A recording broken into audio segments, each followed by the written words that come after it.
This is Kelly Broder, SPJ New England correspondent for Student News Live. I'm here today with Brian McGrory, chair of the journalism department at Boston University and former executive editor of the Boston Globe. Brian, thank you for joining us today. It's a pleasure to be here. To start off, could you tell me a bit about how you think the media has done this election cycle? So that's a really good question. I think it's been a really, really complicated cycle for the media. It's sort of the third straight complicated presidential election cycle for the media.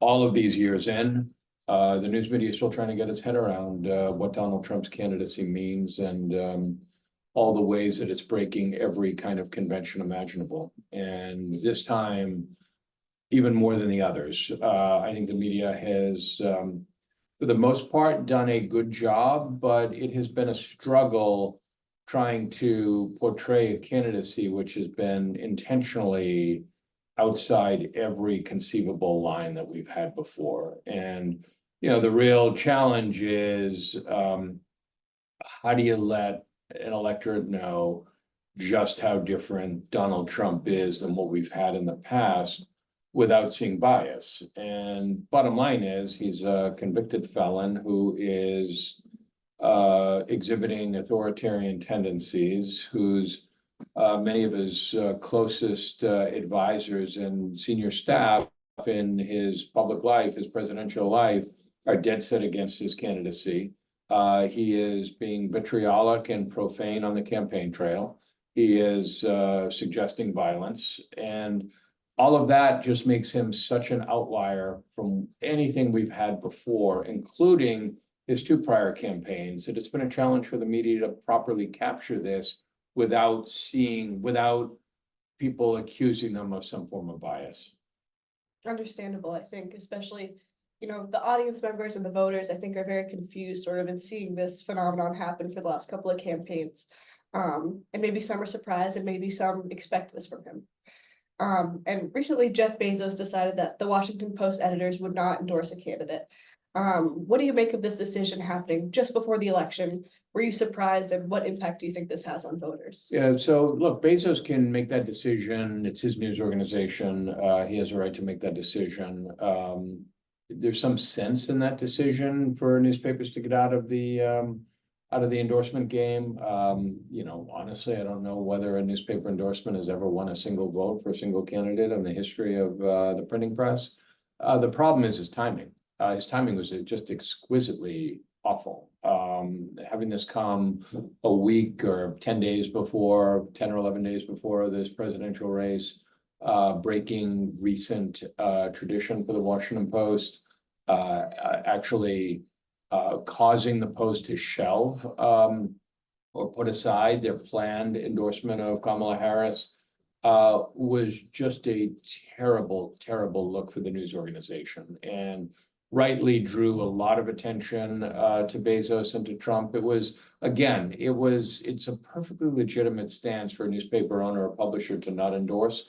It's a really bad way to do this, and it's caused, you know, understandable havoc. 250,000 canceled subscriptions, a newsroom up in arms, an editorial opinion staff that doesn't know, you know, how they move forward like this. So okay decision, awful timing. Over the weekend, Trump said he doesn't mind someone shooting a journalist. How dangerous do you think this statement is, and what should journalism and journalists themselves expect if Trump gets elected today? So let me just go back to your prior question just for a second, because there was something I didn't say, and that is that when Bezos made the decision, given the timing in which he made it, there was no other way to look at this than him being compliant with Trump and putting his other business interests ahead of that of the country and of the Washington Post. So that's what contributed to the bad timing. Look, the suggestion again by Trump of having violence inflicted upon journalists covering his campaign is bluntly, utterly grotesque. And he's not making that suggestion in a vacuum. He's making the suggestion amid a rise in political violence. You know, we saw what happened at the Capitol and January 6, 2021. We saw one assassination attempt on the president. We saw plans for a second assassination attempt get foiled. We've seen Trump, alluding to violence in other times. We've seen, other militia kinds of groups saying online that maybe we needed violence in our political system. So for him to get up at a rally and imply that violence would be good against hardworking journalists who are covering that rally is there's no other way to say it. It's just grotesque. Trump supporters, as along with himself, have been very critical of the 60 Minutes take on Kamala Harris's interview for the way they edited it. What do you make of this, and do you think those criticisms are valid?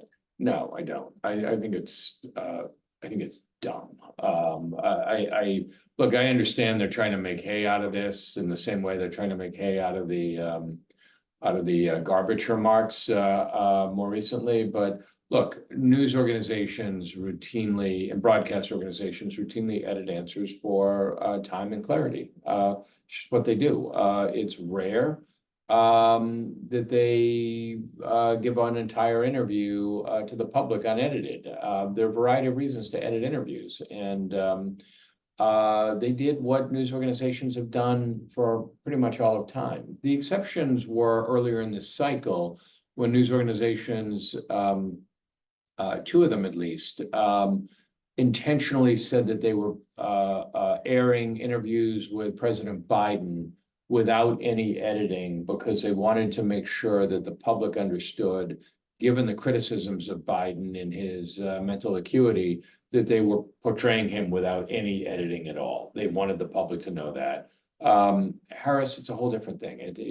Her mental acuity isn't being called into question. And so what they did was, partake in routine editing, and it got seized on by Trump, who, it's important to note, declined an opportunity to go on 60 Minutes and somehow is trying to turn this around. I don't think it's really caught on among the public.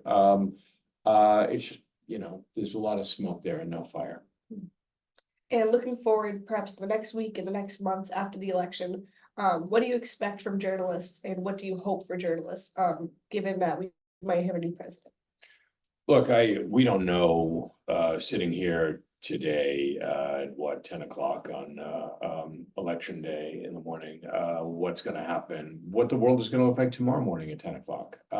Anything can happen in this race, literally anything. I know the polls show a deadlock, but no result would or should be surprising to anybody at this point, given the performance of polls in recent cycles. I think journalists just have to continue to do their job. It is going to be a fascinating, tumultuous week in American politics. If Donald Trump regains power, lots of sort of crazy things are about to happen, and it's going to be really interesting. If Kamala Harris rises to power, not only do we have first Black woman president, we're also going to have a defeated candidate who is going to almost certainly protest her victory and say it wasn't legitimate. So that will be fascinating and important. So I think journalists have to put aside the noise, as they've done fairly well through this cycle, and simply do their jobs.